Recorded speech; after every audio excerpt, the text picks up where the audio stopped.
今天中国的餐饮也在面对价格战的状态里面，这实际上是大家都需要面临的一个灵魂拷问啊，就是你到底降不降价？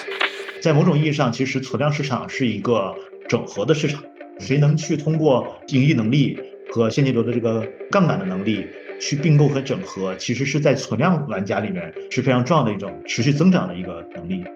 价格战可能只是现象，关键你有没有应对价格战的能力，包括价格战换来的用户，你是不是服务的好，你是不是整个供应链和门店营运的能力能够跟得上。短期的一些利益永远还是诱惑力非常大的，尤其对于这个增长受到瓶颈的时候。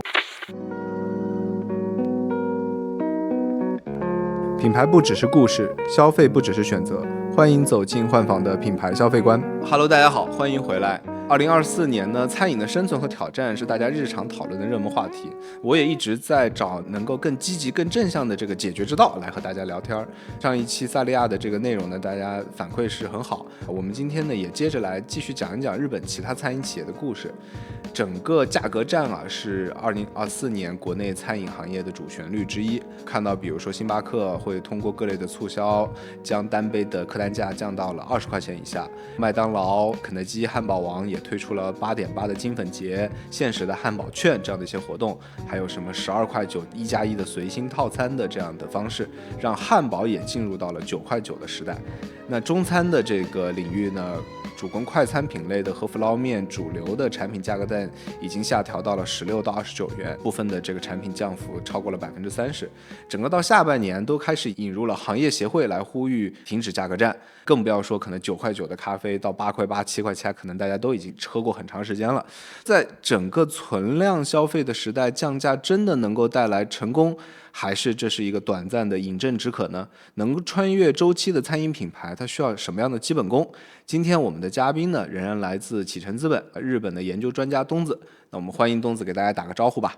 Hello， 大家好，我是启程资本研究总监的东子。启程资本是一个专门专注于这个消费领域的一个投资机构，我在里面负责研究工作。我们前2期也跟长斌聊过，当时也聊的都是跟供应链相关的这样的一些话题啊，包括你们的投资。要不先简单介绍一下你在那边主要在负责什么？因为我好像看到了好多你的这个研究报告，都很有意思。我这边主要是负责研究啊，因为我的这个背景是，因为母亲是中国人，所以说我是一直用一个中日对比的这样的一个角度去帮助基金去做决策判断。日本发生了什么？哪些是可参照的？哪些呢是不能参照的？通过这样的对比的话，也把一些行业的一些变量也是刻画的更清楚一些。再基于这个变量呢，去做一些投资的决策。后面的话也会拿着这些研究过的知识去帮助我们被投企业。所以说这个投前的决策和这个投后的这个支持和研究是我主要的工作。明白，那你肯定对于整个日本的零售也好、餐饮也好都非常的熟悉啊。我也看过有很多这个深度的报告。沿着今天咱们聊的这个话题啊，其实日本的这个餐饮是大家之前关注的其实比较少的一个领域。我其实第一个好奇的点啊，讲日本的国内的餐饮，他们连锁化的比例高吗？头部的这些餐饮企业都是哪几家？过去这20-30年吧，是个什么简要的发展的过程？日本整体这个国家本身其实是中小餐饮比较多的一个国家。说远一点的话，跟这个地产的商业化是有关系的，因为这个土地都是私人拥有，所以就有很多个人在个人的房东的地方去开小餐厅，所以它是个非常分散的市场。虽然是在这样的一个分散市场，它还是一个趋于集中化的一个角度。这面其实了解到的一个资料是在81年的时候啊，日本这个前100家餐饮企业的集中度大概是占市场的10.5%。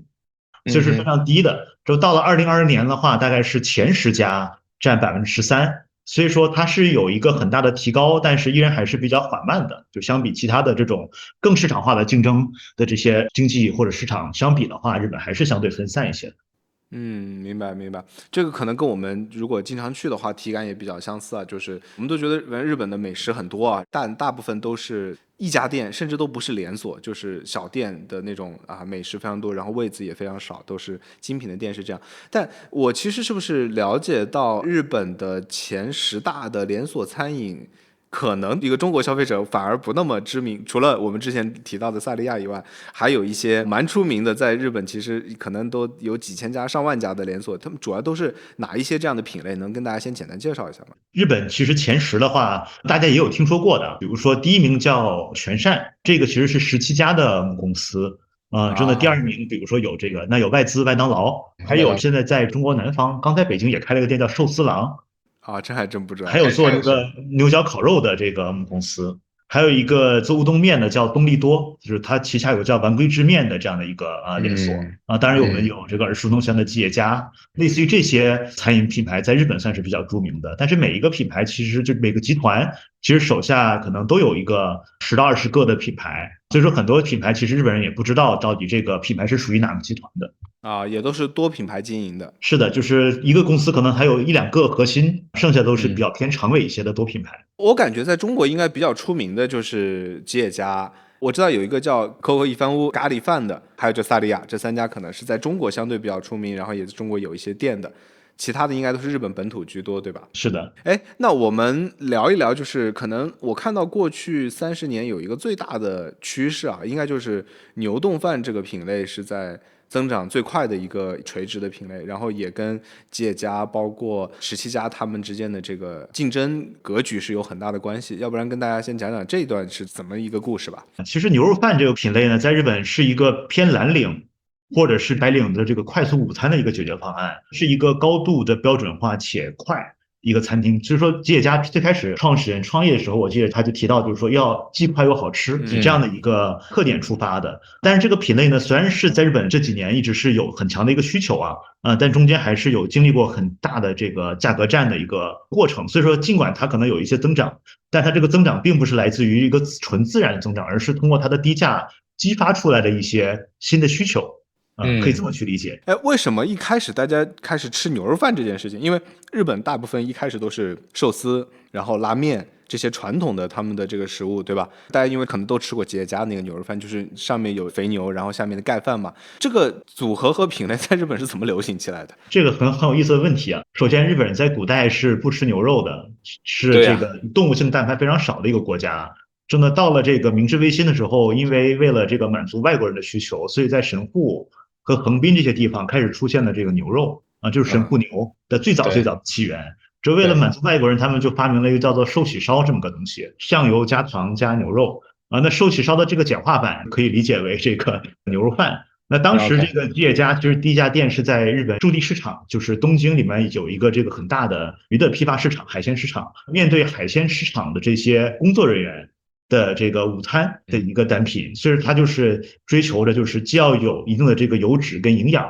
同时要及时的快，从那里不断的演变出来的一个单品。所以说确实从历史角度来讲并不是那么日本，但是也是一个近代化的一个产物。后来出名的这一家叫17家，他们现在的那个母公司那个全盛应该也是日本最大的餐饮连锁的这个上市公司，对吧？他们是不是最开始就是从吉野家出来的？他的创始人？对，就是这个老板呢觉得吉野家做得非常不好，所以说单独出来干了，大概是这么一个历史。因为吉野家在历史上还是做过很多不太对的决策，比如说吉野家应该是在70年代末在日本破产过一次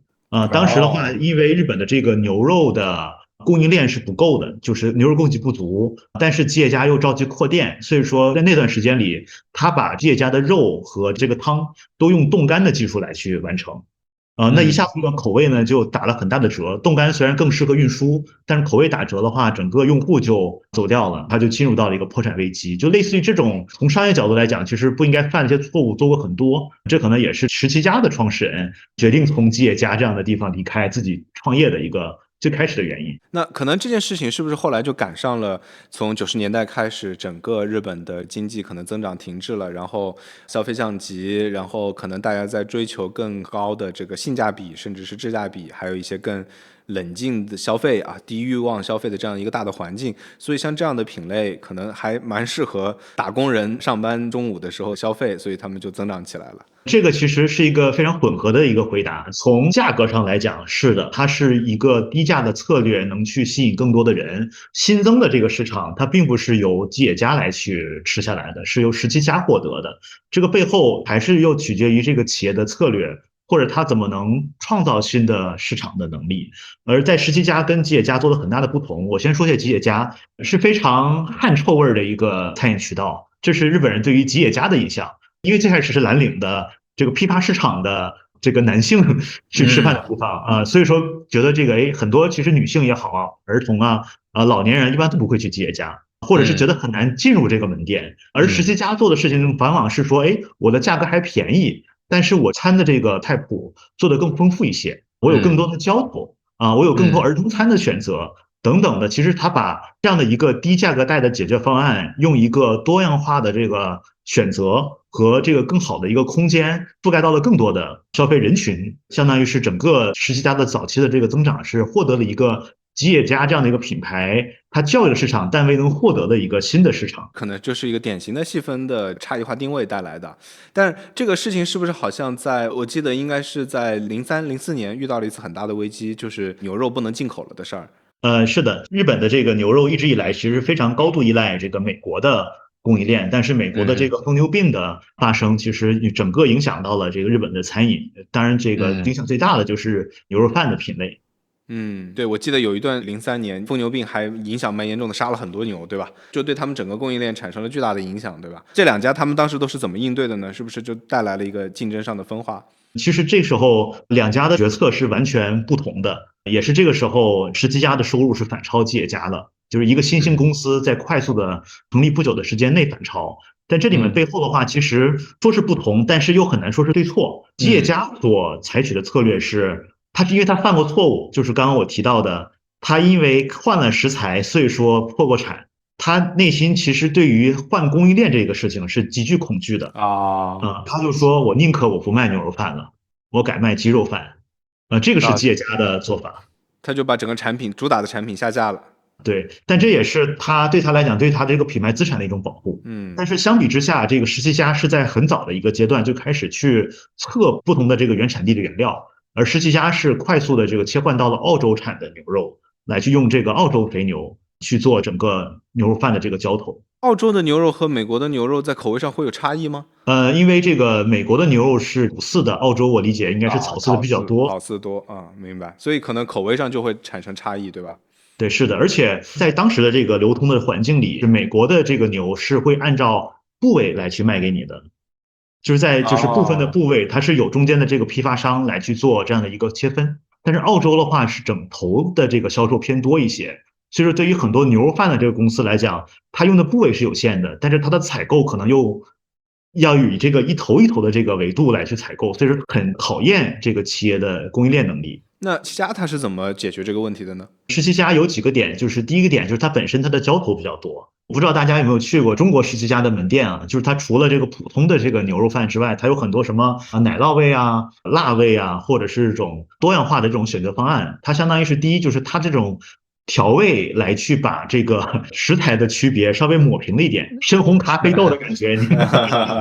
因为草饲牛肉可能腥味比较重，对吧？对，是的，就第二点的话，其实也是支撑着整个十七家这个公司未来持续发展的一个核心的能力，它叫 mass merchandise。整个的这个供应链能力就是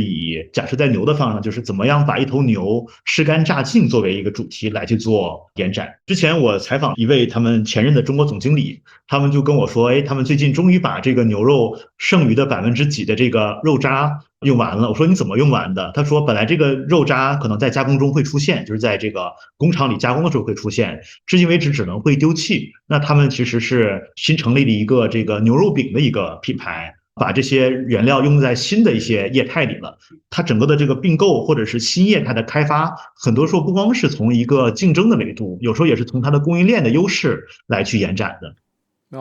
我觉得这个很有意思。我想起了我之前听到的一个故事，我以前跟认养的老孙聊天的时候，听他讲起，就卖牛肉和卖猪肉、鸡肉都有一个很大的区别，就是消费者买鸡肉、买猪肉的时候，他都是可以按比如说鸡肉1只鸡半只鸡可以的，对吧？虽然没有人买整头猪了，但是半扇猪也是有人买的，它的部位也会比较少，所以说它其实这个销售渠道就会相对比较简单。他们是专业养牛的嘛，养牛这个事情为什么周转慢啊？有很多的原因啊，比如说小牛的怀孕的周期长，这样就导致你这个资产周转率低嘛，对吧？但还有一个很重要的一个原因就是你提到的这个，就消费者没有人会按一头牛或者半头牛这么去买，大家都是按部位去买。可是呢，不同的部位它的销售的流行程度是完全不一样，或受欢迎程度是完全不一样的，那就一定会出现有些部位更受欢迎，有些部位不受欢迎，所以我们才看到牛肉的按部位的价格差异是比较大的。但这样它的其实整个售罄的周转还是有很大差别，所以说卖牛这件事情就变得需要多层分销，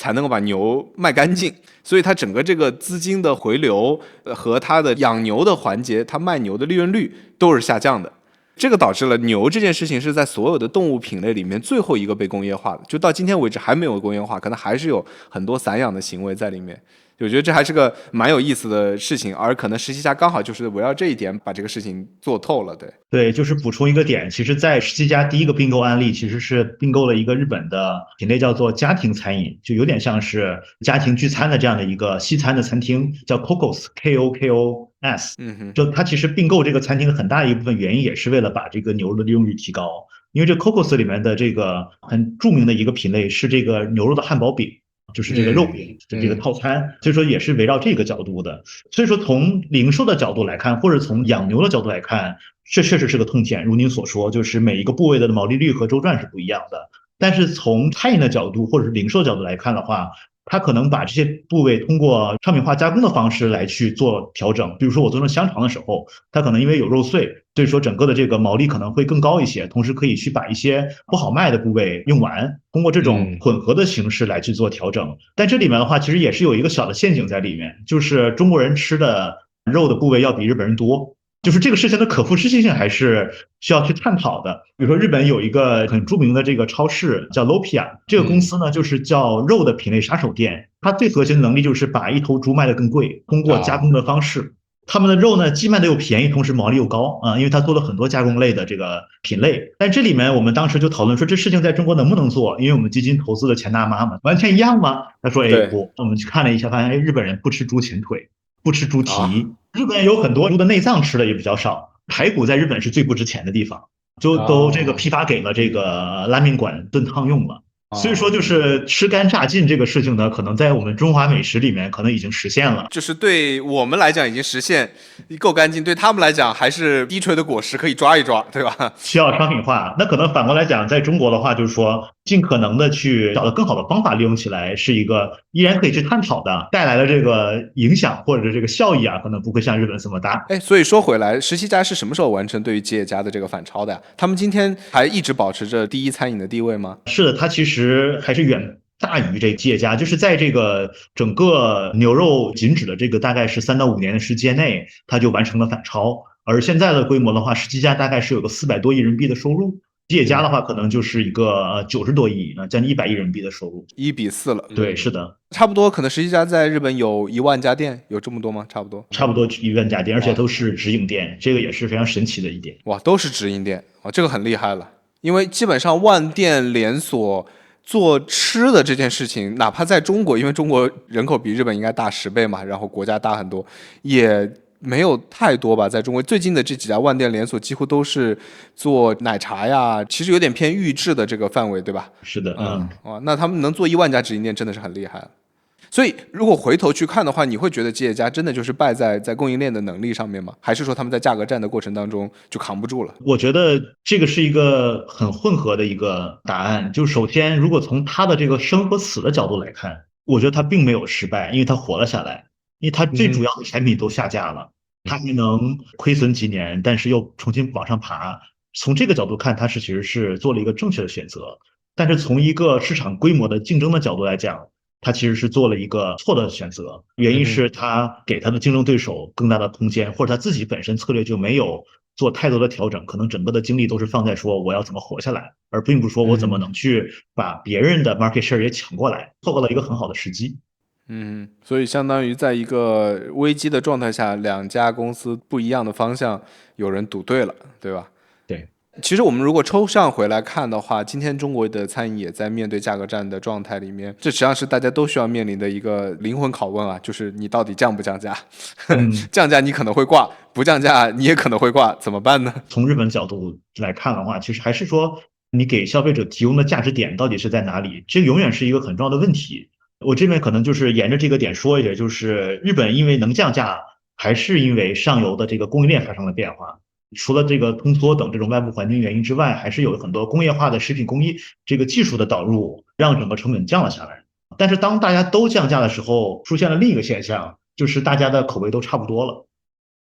就像我们现在国内的这个用户们会说，哎呀，这家是不是又是预制菜？吃起来都差不多，梅菜扣肉是不是都是预制菜？类似的情况在日本发生过。之前我跟这个日本一些调味品服务的企业沟通的时候，他就说，当时他们90年代服务日本的餐饮真的很无聊，因为大家都是在看竞争对手的价格，以及竞争对手出什么我出什么，而且大家的这个供应商可能都是一家，在不断的去减价格。这样的一个环境下，其实更应该值得出来去问的问题就是说，到底如何差异化？在一定的这个价格的这个基础之上，差异化是怎么实现的？我觉得可能这个引申到了一个更重要、更关键的问题，就是说价格战只是现象，可能应对市场环境之下的大家的这样的某种行为，更关键的问题还是说你怎么在用户心中差异化和你自己的核心竞争力在哪里。就我看这两个案例，可能也未见得说是谁一定成功一定失败，只不过就是说你的比如说17家它的核心能力在供应链上的能力，在应对这样的市场环境下面它可能表现得更好。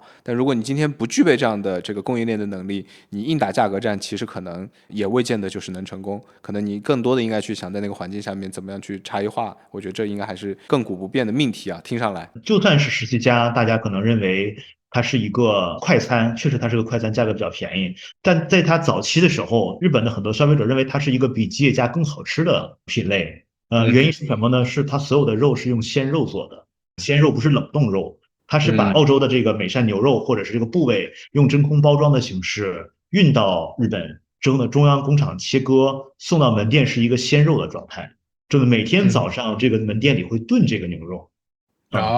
所以说就算是这样一个非常快连锁化的一个快餐的品类，但背后其实它又是有一定的差异化的，不是其他人都能做的事情。明白。聊到这个的话，我就很好奇另外一个案例了，就是讲到麦当劳。其实我第一次看日本餐饮连锁的这个排行的时候，我还是有点意外的，因为广泛意义上认为麦当劳是这个垃圾食品嘛，是这个快消食品嘛，对吧？当然，其实麦当劳也蛮好吃的，但这个东西真的是看在哪里啊？比如说，如果我们作为一个游客去日本的话，你其实是不太会去吃麦当劳的，因为日本好吃的东西那么多，对不对？所以为什么麦当劳在日本居然还很成功？我觉得这个点首先纠正一下，我觉得其实日本麦当劳挺好吃的。OK，所以说旅游的时候其实非常建议大家尝尝麦当劳。所以比国内的更好吃吗？我觉得会更好吃一些啊，原因不是在供应链，可能是在它这个门店的运营效率上，保温呐、或者储存一些这个条件上可能会更好一些。OK，下次我来试一试。所以他们是怎么做的呢？在日本？我觉得麦当劳就是回到这个您刚刚的问题，它为什么做得好？我觉得其实有个很重要的原因，还是因为便宜它的这个价格策略一直在日本是抓住了最大人群，以及用它的这个情感价值来去教育一批这个年轻的消费者。这一点是他做的非常深的地方。因为在日本，换句话说，吃肯德基的话，在日本是一个非常奢侈的一个品类。所以在日本的肯德基和麦当劳不是同一个定位？不是一个定位的，就肯德基会比麦当劳贵1倍。对，那这个就有意思，就是说肯德基、麦当劳进中国的时候，当然跟当时的消费水平有关系，其实是跟当时的必胜客一样嘛。它虽然是快餐，但是它其实是都不便宜的，贵的快餐。然后它过去这30年，我觉得麦当劳和肯德基在今天的中国也不能算便宜的快餐。可能是中档吧，它有点像它一直守住它的价格带，然后随着大家的收入水平和消费水平提升，慢慢就从贵的变成一个中档，但也还没有到低端的状态。但是在日本，麦当劳和肯德基一开始就选择了不一样的策略，是吗？完全不一样。但最开始就是比如70年左右，这个可能是一个偏高端的一个单品，但是比如说到了90年代。麦当劳门店已经很多的时候，它其实是以低价格的这个方向去发展了，而肯德基的话一直是维持着比较高的一个形象，就日本人会觉得吃肯德基可能是圣诞节的时候吃肯德基，属于是一个非常重视场景的一个品类，其实也是取决于整个麦当劳在日本的一个在通缩环境下的一个本土化策略。是非常重要的一个点，就是当时02年的时候，尤其90年代末开始，它的通缩其实是非常严重，97、98、99亚洲金融危机那几年，两年加起来一共跌了4%到5%左右。对，那这样子的话，对于很多这个人们的收入啊，或者对于价格的这个敏感度都会发生变化。那麦当劳就做了一个很大的一个 campaign，就是说我的这个核心的几个汉堡我是半价。所以说当时有几个汉堡，比如说这个普通的它那个标准的肉汉堡，面包胚中间就是夹一片肉的那种的，是130日元，就是砍到了65日元，这么便宜。按照这个现在的汇率算，可能就3块钱；按照当时的汇率算人民币，可能就是5块钱，就是非常便宜。之后那个 cheeseburger 就是160日元砍到了80日元，也是半价。所以这个其实是跟刚刚的这个牛肉饭一个故事，而且都是牛肉这个品类不同的吃法，但他们的这个用户也都是你说的什么类似于蓝领啊，包括家庭啊这样的用户群体吗？早年麦当劳在日本其实是偏家庭一点的，因为有儿童套餐，这呢可能是白领的妈妈、全职主妇带着小朋友去的一个地方，可能也会有一些学生下课后去吃的这样的一个需求。所以这个应该是贡献了它可能在90年代到2000年的这样的一个高速增长，而且我可能后来看到说，整个日本的汉堡的市场就分化了，可能除了他们以外，其他人进来都做高端汉堡了，什么 Shake Shake 呀，包括他们原来应该还有一个老牌的这个汉堡叫 Morsburg， 对吧？都是偏高端的，对吧？就是他们就占据了低端的这个市场。因为它在预制上无法做竞争，只能做限制，所以 Mos Burger 跟 Shake Shack 外资也好，或者是本土的也好，都是往限制高价值走。之后呢，麦当劳就是守住了整个这个中低价格带的用户啊。哎，那这个看起来其实是一个很顺畅的、正确的发展的定位啊。它的本身品牌又很强，而且日本的确就是有对于美国文化的这样的推崇嘛，对吧？然后他们供应链肯定也没问题，全球的供应链的优势，对吧？中国供日本的可能都是类似的供应链，但是为什么最近这些年看不到他们在前面第一名、第二名的这样的状态了？是后来发生了什么变故吗？其实这几年还是相对表现不错的，中间还是做了很多的调整。但是在08年左右开始，一直到15年，其实麦当劳整个的这个收入在日本是腰斩了，腰斩了，腰斩。08年左右，我记得应该是4000亿日元左右的收入，11年左右可能是跌到了大概1800亿日元，所以说有一个很大的一个变化，就是降价有点降的太厉害了。这个是他们最大的一个危机，导致这个企业还是吸引了很多不是特别好的消费者。因为当时麦当劳在日本是24小时经营，之后你又便宜，那晚上的话就是人会非常杂，有些人可能甚至不消费，或者只是买一个这个最便宜的汉堡就在那坐一晚上，导致整个这个门店其实是用户的客流量是变多了，但是门店的这个运营是完全跟不上这个客流。整个消费者的这个体验也在下降，那很多带着这个小朋友过来吃这个比较高客单价的这个儿童套餐的这种母亲呢，就会觉得麦当劳太脏了、太乱了啊，又等太久啊，口味在下降，所以说它就流失了很多的用户。并不是价格下降本身，是你的运营策略和运营的这个执行的这个水平没有能跟上你的价格策略带来的，是吗？对，是的，所以说它的能力是没有完全匹配的。除此之外的话，还是有一个问题，就是当年不知道大家有没有印象，就是麦当劳出现了很多食品安全的问题，包括这个麦乐鸡的供应链问题，当时麦乐鸡应该是下架了。还有就是从这个汉堡肉里面吃出了一些异物啊，这些事情其实又进一步扩大了消费者对于麦当劳的信赖的一个质疑。这其实可能是最后一根稻草了，因为其实食品安全对于食品企业而言就是生命线啊。我经历了好几次，过去10年发现一个小小的食品安全事件都可以把一家公司摧毁掉，因为品牌的价值最核心的基础保障就是你的东西是安全的，是干净卫生的，然后才是说好不好吃，是不是什么口味。对，您提到这个点，我也非常赞同啊。就是说我觉得在餐饮里面，我会觉得餐饮是一场马拉松啊，就是因为它很苦很累，就是你要涉及到服务、供应链，还有零售，还有价格的把控，全链路的，就是它需要关注的这个点是非常多的。它是像跑马拉松一样的一直跑，但是这个食品安全问题呢，就有点像是你在跑马拉松的时候你摔了一跤，就有时候可能摔了一跤你就起不来了。就是如你所说，就是很多这个海外的这些企业，包括日本的很多这个企业的衰退，其实也都是以这个食品安全作为一个很重要的一个变化点，一个也是这个导火索吧，对，导火索，对。我记得14年的时候，台湾当时应该还有味全出过的事情。其实不是味全那个品牌，是味全的这个母公司味家，就是有食用油的这样一个事件，在台湾闹得风生水起的，然后感觉整个味家都要被赶出台湾了。其实和味全这个品牌关系不大，一点点的食品安全事件，最后绝对是对于做食品的企业而言灭顶之灾的这个感受。我在想，是不是这个也跟你刚刚讲到的他们低价吸引更多的客人来，但是整个供应链门店的运营管理能力它都跟不上，包括是不是可能整个公司更职业经理人化，追求 KPI 等等等等，所以它导致了我听上去未见得是策略本身的失误，而是策略背后执行的时候在关键的环节里面就完全已经掉链子带来的结果。对，您说的这个非常对啊，食品安全只是一个暴露出问题的一个点，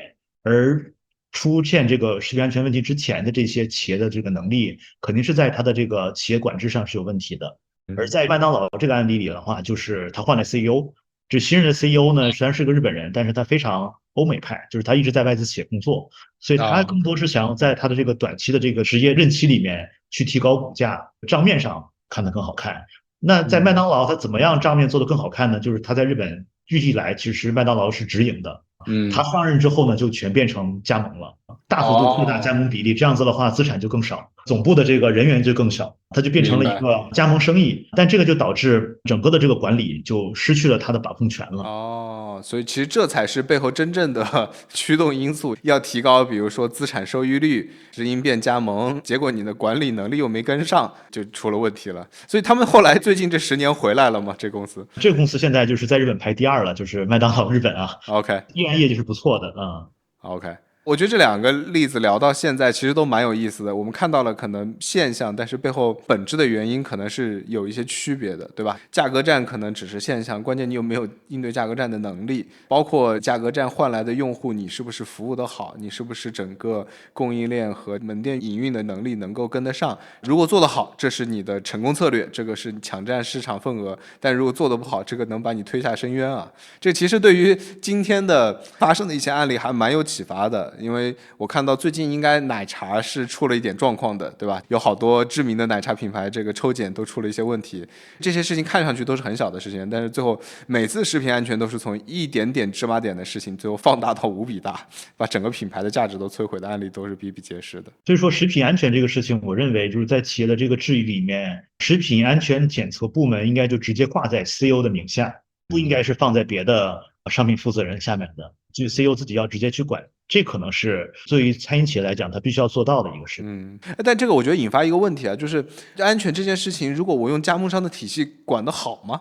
因为中国现在其实大部分的所谓的万店连锁其实全是加盟体系的，对吧？而加盟体系你必然就没有那么强的管控力，所以你看日本的这样的案例，加盟体系能管得好食品安全的这个事儿吗？所以说就是麦当劳就出现了问题，当然因为它是从这个知名转到了加盟嘛，就刚刚的这个案例里面。所以日本有就很成功的非常大规模的加盟的体系的案例吗？也是非常好奇的一个点，就日本大部分的餐饮其实头部的企业都是直营连锁，加盟的这个占比其实是非常少。你们有讨论过为什么吗？中国国内最近现在是流行这个合伙制的模式，其实是通过这个股权的分配来去激励员工承担更多的责任。这个是中国的一些模式的一些变化。我在想，这里面背后的原因就是区别的原因是天然日本人就好管理一些，日本的这个老百姓可能天然对于从打工中赚钱这个事情的欲望就可能没有中国那么强，因为这个贫富差距相对小一点点。因此，很多这种企业的这种 part time， 他不是没有能力做全职，而是说他不想做全职，他想做点属于自己的其他的东西，用于剩余时间来去打工。所以他就算是拿着这个兼职的工资，但是服务的这个意识可能更接近于这个全职所以人的这个管理相对来讲的这个成本非常低因此对他来讲就是他不需要加盟这样的模式来去激励加盟商来去放这个杠杆来去这个管理能力的杠杆，而是用自己的能力就直接能怼到终端的门店了。这是一个，还有一个就是可能就是单纯的利息比较低，从这个资金角度来讲，也不需要去用加盟商的钱来去开店早期当你有这个 cash flow 的时候，日本的这个低利率的这样的一个环境里面，银行是会封着给你借钱的，给你1%点几不到2%的这个利息，让你去开店，而且是多家银行一起过来，这就给一些有现金流的企业，早期它可以不利用这个加盟的这样的一个杠杆，快速的也能实现扩张这可能是一个综合因素我觉得这是一个很有意思的这个问题啊，我自己可能谈谈这个感受，就是我觉得第一个我非常认同你刚刚讲的，就是利率这个事情，资金的成本其实是很大的结构性的差别，对吧？这个就导致说可能日本的公司，我大的公司我做直营，我不需要靠加盟商的这个资金杠杆，但的确另外一个我觉得非常大的区别是从业员工的这个职业素养，对吧？就是因为我们看待中国加盟最主要想解决2个问题，第一我用你的资金，第二我用你的主人翁意识。因为经营一家店，它有非常多细碎的活，而最后这家店赚不赚钱，完全是从就细节的这个事情上面来出利润的，所以他在利用大家的主人翁的意识来分钱嘛，对吧？这件事情可能日本相较于我是打工还是我自己做一家店，差别就不是很大。反过来说，可能如果真是我自己做一家店，可能他们对于美食这件事情的追求又有很多自己个性化的体现和表达，因为它就日本很匠人的这个精神嘛，对吧？所以做菜是一个很匠人的这个事儿。如果真是大家选择自己做一家店的话，可能未必见得是加盟，而是一个我要做一个我自己口味的。而这样的店其实在日本非常非常多。就日本是一个头部的餐饮和单一家店的餐饮，就是结构2极分化非常严重的这么个市场。对，说一个自己的一个经历就是说在日本初中、高中都有社团这个东西，而社团这个东西，我认为其实是培养了日本人的这样的一个对于标准化运营的一个这个意识吧。怎么说？社团是怎么做的？在日本的话，社团是非常重要的。就是你在上学的时候，每天放学之后，男生可能要参加一些体育社团，女生可能也可以参加体育的，也有很多文科的这个社团。这个社团里面是这个上下级分明非常明显的一个地方，就是你比你长一辈的人，他就比你要厉害，而这个社团内有他自己的运营的标准。整个学生的这个自主性是非常强的，所以说一般社团老师可以不露面啊，每天这个学生就自己去社团这个活动的地方自己排练，自己找问题，自己解决，属于是这样的一个组织文化的一种训练。所以呢，这种组织文化的训练，我觉得可能对于这个日本的企业的这个人才管理的这个成本是有很大的影响的，因为这些人在很小的时候，他的教育里就是让他在这些运营上的事情是要更自律的，就算是哪怕是兼职，他有这样的一个意识去完成好的一个运营。就是任何的这个消费现象最后肯定都有底层的关于民族和文化的这样的一些体现和表达。我其实可能觉得另外一个维度好奇的问题是关于增长的，因为餐饮这件事情大家除了做低价竞争存量的这个状态活下来，其实还是想解决在细分的市场里面能够去增长的这个问题嘛。因为我觉得这两个问题就是现在当下可能中国的餐饮企业最焦虑的事情。过去30年有增长的非常好的案例吗？或者有什么失败的案例最后没有折腾成功的吗？两个案例啊，第一个刚刚我们提到的那个17家，我觉得依然它还是个好的案例，它因为它是第一名，但是它整个这个17家本身占整个集团里的收入并不是靠这一个品牌，它是多品牌的，所以说在日本出现了第一种现象就是并购，因为餐饮的现金流足够好，银行有大量的这个钱放在手里面贷不出去，所以说企业就开始用杠杆借款来去并购的这样的一个机会。但这样的一家公司就是通过不断的并购来去成长的。在某种意义上，其实存量市场是一个整合的市场，谁能去通过盈利能力和现金流的这个杠杆的能力去并购和整合，其实是在存量玩家里面是非常重要的一种持续增长的一个能力。这一点其实是全善增长的一个核心的一个因素。理解。靠并购增长，这也是容易推导出来的吧？就是这样整合供应链的能力，提高经营杠杆吧，管理效率。对。但除此之外的话，就是也有创新这个维度，就是我怎么能在一个存量市场内创造新的需求。而在这个赛道里面，其实做的最好的就是叫丸龟之面啊，就是现在大概是有100多亿人民币的收入。这个集团本身大概是有1800家店，就其中丸龟之面大概能占一个1000家店左右。做乌冬面的，对吧？因为乌冬面这个品类就是在日本其实是一个大品类，但在大品类里面是一直没有连锁的。为了解决这个连锁的问题，很多的玩家都是通过供应链的方式来去解决的，就是我把冷冻面团送到门店，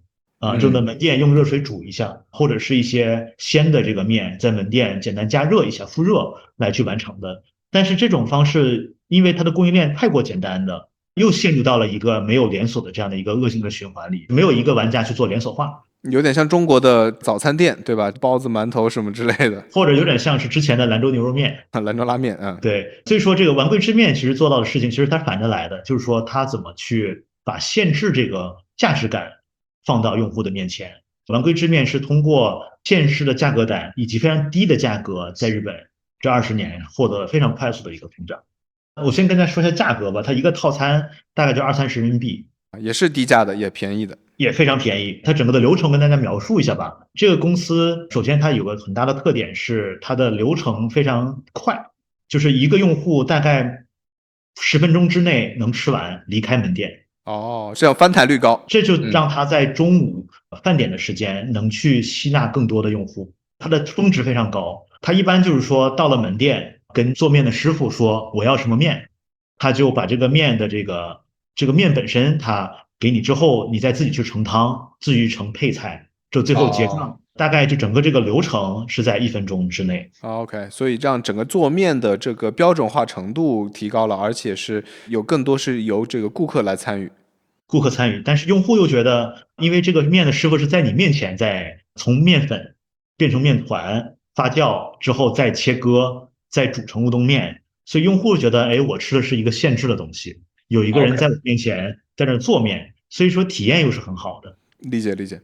所以他们后来在整个增长的过程当中有碰到什么样的阻力或者说是障碍吗？这种类似于这个增长带来的疼痛，其实很多的企业都有啊。在丸龟之面的时候，是当它这个增长进入到瓶颈的时候，企业就觉得我怎么该上新？契机是他们跟别人联名做了一个新品，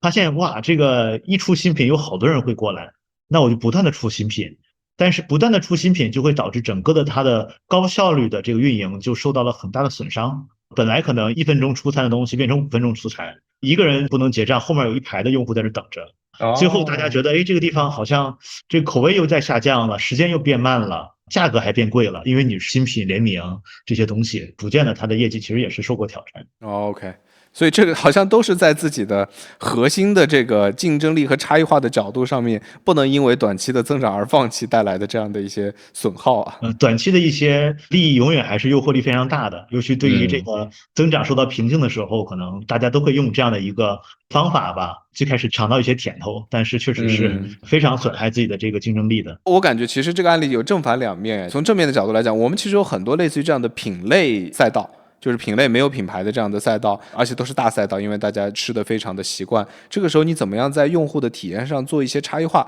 同时呢在供给上面又能足够标准化，永远是在这2个点上面做一些小微的创新，就好像可以给用户带来耳目一新的感受，而且你自己的规模化的程度也可以做得非常的高。这2个点其实它都还是比较薄，所以你怎么能够不断的去守住或者加强这2点，而不是被比如说规模增长能够去分散掉你的注意力，好像一直都是比较重要的问题。对，我觉得就是对于这种在没有大的这个品牌，但是品类本身有很大的这样的一个赛道里面，你这个品牌的心智和这个特点到底能不能像一个钉子一样钉在用户的心中，这个过程是非常重要的。不是说我一开始因为这个模式成了，做了一些微创新，有增长了，我就不去做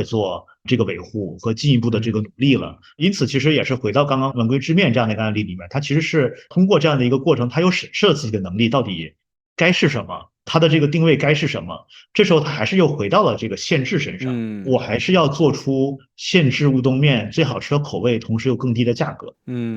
从那之后，它其实是加强了它的整个面匠人的这个师傅的培训，而且会想办法给这些师傅一些正反馈。有些可能是在每一个门店门口，他都会挂着这个今天切乌冬面师傅的名字让这个用户知道，哎，今天是谁在做面，或者是会根据这个不同的评级有工资上的奖励，通过这些方式来去强化在标准化程度上有难度的这品类中做出更好的这个出品最后还是提高了用户的满意度。我其实感受蛮深的，就是这个和我们之前有一期节目聊到，其实没有人能够做品牌，大家都只能做产品，然后不断把你的产品的最核心的那个特征，或者我们把它叫做品牌，你的定位、品牌、你的标签，反复的、重复的、稳定品质的呈现给你的用户，让他不断的去加深在这个点上面的记忆。这才是逐渐做成了品牌，或者是养成了品牌它的心智和它应该有的样子。对于像快餐这样的品类来讲，确实是只有业绩结果才可能是品牌，而品牌可能不能带来结果，这可能是一个这样的一个关系在里边。而从日本的角度来看，我也多再说几句，就是日本的这些企业呢，它可能会做成了一个品类词的结果，就是刚刚提到的吉野家等于牛肉饭，文归之面等于乌冬面或者什么寿司郎等于回转寿司这些，但是它在品牌上的研究，我觉得是不如美国的。原因是真正的品牌是这个品牌本身所承载的意义要超脱于品类。有一次我们在基金里面问，如果这个世界上有一个品牌消失了，哪一个品牌你会让你觉得非常的痛苦或者失望？就觉得很伤心这个品牌从这个世界上消失了。当时我们很多同事回答的是麦当劳。也就是说，麦当劳所承载的东西不是汉堡了，而是大家对于快乐的记忆。对对对，在这样的一个维度去思考品牌的时候，品牌名等于品类词再往上一阶的时候，我认为这个日本的企业还是有很长的路要走。明白明白。你刚刚的问题，我其实想到的是可口可乐，我觉得类似的概念了。其实我们原来研究过可口可乐，也会发现，其实这个公司的供应链和销售能力是超强的，而并不是大家想象中的品牌能力。但它的品牌也的确是穿越了周期。说回来，我其实蛮认同你说的这个，就是说，可能日本的很多餐饮的企业在供给这一侧去塑造产品的独特性。拿产品的独特性变成我们品牌的一些心智，这个还是做的蛮好的。包括你刚刚讲的集体主义，或者说是对于规范化的理解，然后所以说我就算直营我也能重复的能够把稳定品质的东西提供给消费者，这个其实都是做的蛮好。但可能他们在消费者这一侧，对于某种我们讲品牌精神、什么情绪价值这样的提炼上面，可能是没有美国的企业那么的彰显，或者是那么的成功的商业化吧，我的感受。对。我觉得这是匠人精神的问题。因为匠人精神来自于我把这事儿做好了，你一定能成功。对对对，有点不屑于做后面那个事儿，对不对？不是说我怎么做你喜欢的东西。是，我觉得这个是一个很有意思的这个发现，因为好像的确从这个角度看，美国应该是在品牌化上平衡这两件事情相对做的最好的或者最成熟的一个市场吧。可能欧洲很多的品牌来源于要么就是皇室他们的祖宗留下来的，要么就是还是跟日本类似的，就是制造业的我的供给，比如德国的那些东西非常精品，对吧？我制造特别好，经久耐用，大家就喜欢。那可能日本其实也是这个类型，当然法国就是有奢侈品的那一套东西，但除此之外，可能大家对于怎么在消费者心中能够挖掘出那种理想的东西，这样的这个成功案例不够多吧？我觉得是对。多说一嘴，日本是来自于自然灾害。有机会，比如说您关注一些日本企业历史的时候，他都会把自然灾害放在最重要的一个主题，或者他想表达的事情上。就是我们这个企业尽管遇到了自然灾害，什么地震也好、海啸也好、台风也好，我们复苏了；或者是尽管这个日本自然地震有多么的大，这个地区受到了多大的损失，我们这个公司依然在保供。便利店企业就会这么去讲。其实日本可能更多是一个底线逻辑在思考问题，因为它整个社会是一个灾害比较频繁的一个国家。理解，这是一个很有深度的观察，就是它更多在保底线，更多的在保证我在多么糟糕的情况下，我还能维持我的供给，我能提供这些东西给你，而没有在追求上限，就是我能给你多么大的喜悦呀，或者是情感连接呀等等之类的。就是完全跑题了，但是我在想，就是也有可能是因为泡沫经济的这个结束来得太早了。如果可能泡沫经济那个状态，日本再持续个10年，说不定情感连接就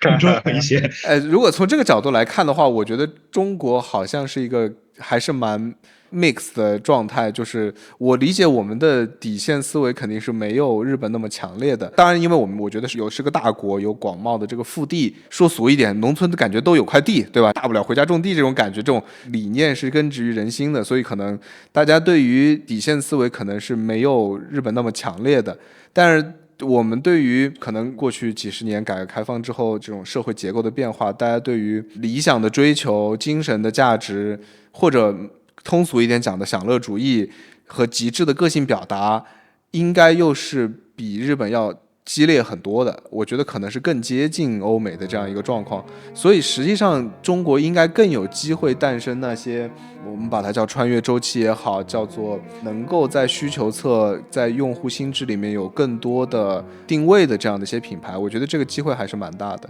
我觉得这个机会可能不是来自于前30年，而是来自于往后存量市场的这个后30年。会有这样的一些机会，或者是往后走的这个企业家，他已经不像之前有商业模式的一些红利，也没有这么多的这个供应链的红利的时候，他可能更多是说我在有限的这个市场内怎么能去切入用户的痛点，从第一天开始就从用户的角度来去思考问题。所以类似于这种怎么说有用户视角的企业，可能往往是在这个存量时代下。但是，我非常认同。我觉得可能过去20-30年的增长，大多数都来自于大渗透的逻辑嘛，就我们人群太广泛了，然后市场太广袤了，所以只要我渗透和触达，我就能带来规模和增长。最近开始看到了有大家在供应链上面更多的投入，更多的壁垒，能够带来了极致的性价比。我们自己包括这个节目也聊了很多其他的品牌，也看到了另外一类，就是能够在用户的价值、用户的品牌、用户心智上面做真正的长期的耕耘和定位，能够成为用户心中生长的品牌。我觉得这些元素可能都在不同的品牌身上看到了，那他们应该能更有机会变成一个质地更扎实的这样的产品和品牌出现吧。对，我其实有一点意外，没有想到就因为餐饮其实是一个蛮链条很长，然后很工业化的这么一个领域和赛道，然后最终还是聊到了关于中国和日本的品牌的这样的差异定位。是的，就是从一个餐饮，现在我们聊到了一个国家和国家之间的区别啊。我其实是觉得这是很多问题的根源了。最终品牌应该是人，不是说消费者，就是人的某种情感和文化的表达。所以它永远是跟着当下的时代情绪和你的文化有非常紧密关系的一种商业化的呈现吧。对，是的。那好，那要不我们今天就先聊到这儿。好的，非常感谢。好，那我们下回再找个有趣的话题聊一聊。拜拜，拜拜。